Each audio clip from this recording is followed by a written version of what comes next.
Hello everybody, I'm here to give my recap / thoughts on Unforgiven 2008. I got 4 out of the 6 matches right. I didn't see 2 things coming, so I'm now labeling this whole pay-per-view the CM Punk screw job, or the Ohio screw job, whatever you want to call it. I believe it was in Kent, could be wrong. It was in Cleveland. We now have a new World Heavyweight Champion in Chris Jericho, who, after pretty much getting his ass handed to him in the unsanctioned match, comes back for a victory as World Champion. They took out CM Punk in this match. Randy Orton did, Cody Rhodes, Ted DiBiase, and they just rose up Manu, who is Alpha Jr. from FCW. That is one person they could rise up. I forgot to mention him in a video I was going to do, but okay.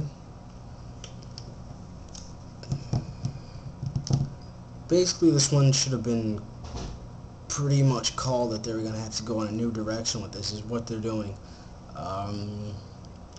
This basically means that Kane and Ray will continue their feud. JBL and Batista will probably enter some kind of program,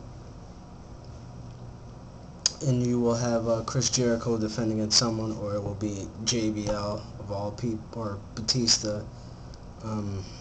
There's no new people that they could have do that. CM Punk will probably be out for a while because he had a head punt just like everybody else did. I was hoping this wouldn't happen, but it did. You have Michelle McCool defeated Maurice, just as I thought. Another gripe I have about this is that Triple H is still champion, and that means that Triple H and the Great Khali will fight another time on pay-per-view, which I'm not sure people want to shell out money for in any way possible. I know I do not, because I'm tired of seeing the Great Khali. You have MVP and Jeff Hardy in a program. They couldn't win the title. They couldn't switch it over to that feud, nothing like that. Nothing original, nothing good. You have Shelton Benjamin is still kind of involved in their feud. The Brian Kendrick is not going to have a one-on-one title shot again for the heavyweight championship in a while. They could have entered him in this. That would have made somewhat sense, and they're trying to raise a star. But that being said, they weren't going to give him the title or have him feud one-on-one. Then you have Shawn Michaels versus Chris Jericho. Shawn Michaels won this match. A lot of people pretty much predicted this. It would have made a little more sense if he would have came out on top, being that he was going to win the title then. I don't see the point of taking out CM Punk. He still had, he couldn't feud with anybody either, but really, who can Chris Jericho feud with?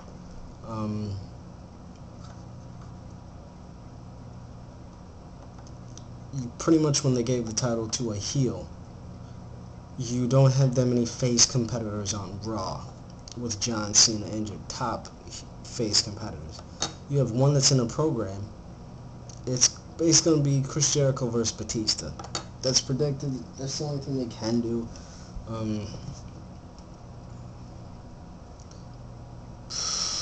Again, I'm sorry for ranting on that. That just pisses me off how they really ruined CM Punk's, how he had no speed into losing the championship. That's something you never want to do when trying to build someone. And when you give a person a championship, you should always try to build them no matter what. Cody Rhodes and Ted DiBiase defeated Crime Time. This was the return of Alpha Jr. This is after the match he attacked Crime Time, and I guess they're starting the stable with Randy Orton, Cody Rhodes, Ted DiBiase, and they're now calling him Manu. You could hear the jokes now, manure, stuff like that. A lot of dumb things with that name. You could see he's going to be inserted into an Intercontinental title rank. as of now, that's how it's pretty much, you can see it leading up to that. I don't think he'll get in a feud with Santino, so they'll hold off for him as a bodyguard until then. Um,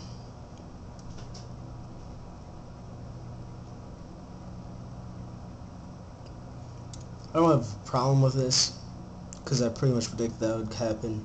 Something a little added bonus to the match. You have Matt Hardy. This is the one match of the night that I am thankful for besides the unsanctioned match. Which, the unsanctioned match, I still don't like the rules of it. It should definitely be last man standing. If not for a 10-second count, for a 20-minute count, for a 15 count. Something a little better, you know. The Matt Hardy won the ECW title finally. The only reason they probably put The Miz is because it was in his hometown.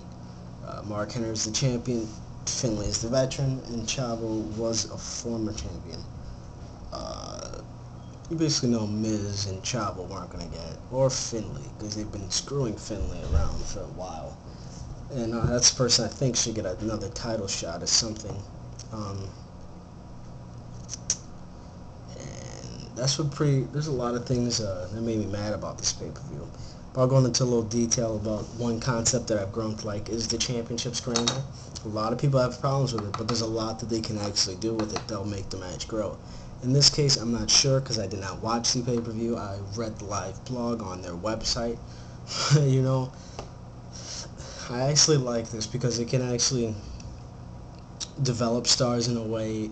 You could take the title off the champion without him losing it. You can build stars through this match. The people you put in this match, you can elevate to a certain extent, get them to showcase their stuff. There's a lot you can work with in this match. I don't know if weapons are allowed, I'm not sure. There's like an added incentive to the whole thing. So that's a match that I'm looking forward to probably next time, that they might do a little better. And perhaps not do 3 of them, just to get the concept over. You have 2 new champions out of 1, which I said would happen, but I thought it was the reverse idea, because of the speed for CM Punk. But they basically did what they did with Rey Mysterio, and made him lose every time he was champion in bullshit ways. And that's not something you should do. The only reason Rey Mysterio is still as popular as they did after that is because he was already popular. He didn't need that more speed. People know him from his WCW days, ECW days, high flying antics, all this other kind of stuff which he was built. And they really didn't ever build CM Punk in that light.